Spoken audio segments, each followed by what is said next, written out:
ఇప్పుడే జీ5 app download చేయండి. చూడండి మీ ఫేవరెట్ టీవీ షోస్ ఎప్పుడైనా ఎక్కడైనా.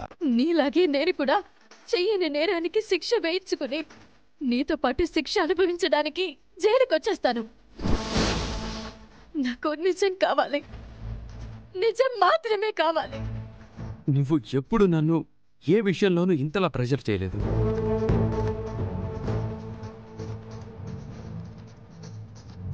ఎంత కష్టం వచ్చినా దాన్ని మన పెళ్లితో ముడిపెట్టలేదు.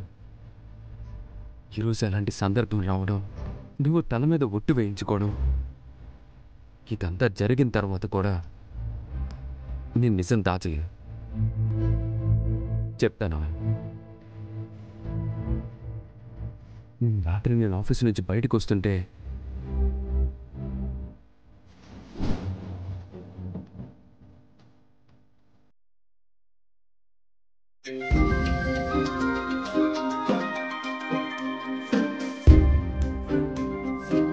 ఈ టైంలో అమ్మ ఎందుకు ఫోన్ చేస్తుంది?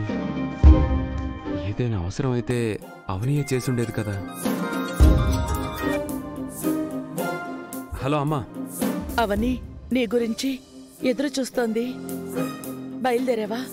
ఇప్పుడు ఆఫీస్ వర్క్ ఫినిష్ చేసి బయలుదేరబోతున్నానమ్మా. అందరూ నిద్రపోవడానికి వెళ్లారు. నేను ఒంటరిగా ఉన్నాను. తొందరగా బయలుదేరి వచ్చే బావా అని అవని ఫోన్ చేసింది. అందుకే ఆఫీస్ వర్క్ కొంచెం పెండింగ్లో ఉంటే నా టీం వాళ్ళకి అప్పగించి బయలుదేరబోతున్నానమ్మా. ఇంతకీ ఎందుకు చేసావమ్మా? అది ఏదో అడగాలని చేసినట్టున్నారు. అవును శ్రీకర్, కానీ అడగడానికి మనసు రావడం లేదు. కానీ అడగడం తప్పడం లేదు. నా దగ్గర ఎందుకమ్మా ఇంత మొహమాటం? అడగండి.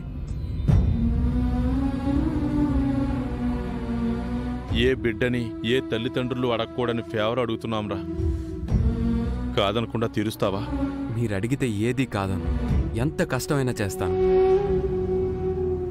మీరు సంతోషంగా ఉంటే అదే చాలు నాకు. మేము అడిగే ముందు నీకో విషయం చెప్పాలరా. చెప్పండి నాన్న. మేమంతా శోభనానికి సంబంధించిన ఏర్పాట్లలో ఉండగా కృష్ణ బయట నుంచి వస్తూ కార్ యాక్సిడెంట్ చేశాడ్రా. అది కూడా నీ పర్మిషన్ లేకుండా నువ్వు సర్వీసింగ్కి ఇచ్చిన కారుని తీసుకుని ఆ కారుతోనే యాక్సిడెంట్ చేశాడ్రా. కృష్ణకు చేసిన పర్సన్ ఎవరో కాదురా, మన నరసింహం. ప్రస్తుతం హాస్పిటల్లో చావు బతుకుల మధ్య ఉన్నాడు.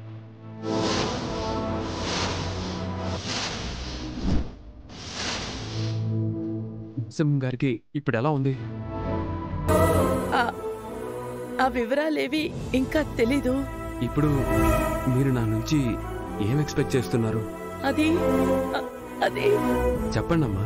ఒక కొడుకుని కాపాడుకోవడం కోసం మరో కొడుకుని ఇబ్బంది పెట్టాల్సి వస్తుంది. యాక్సిడెంట్ విషయం పోలీసులకి తెలియకుండా ఉండదు. ఏదో రకంగా మన ఇంటికి వస్తారు. అన్నయ్యని అరెస్ట్ చేస్తారు. అన్నయ్య అరెస్ట్ కాకుండా కృష్ణకి బదులుగా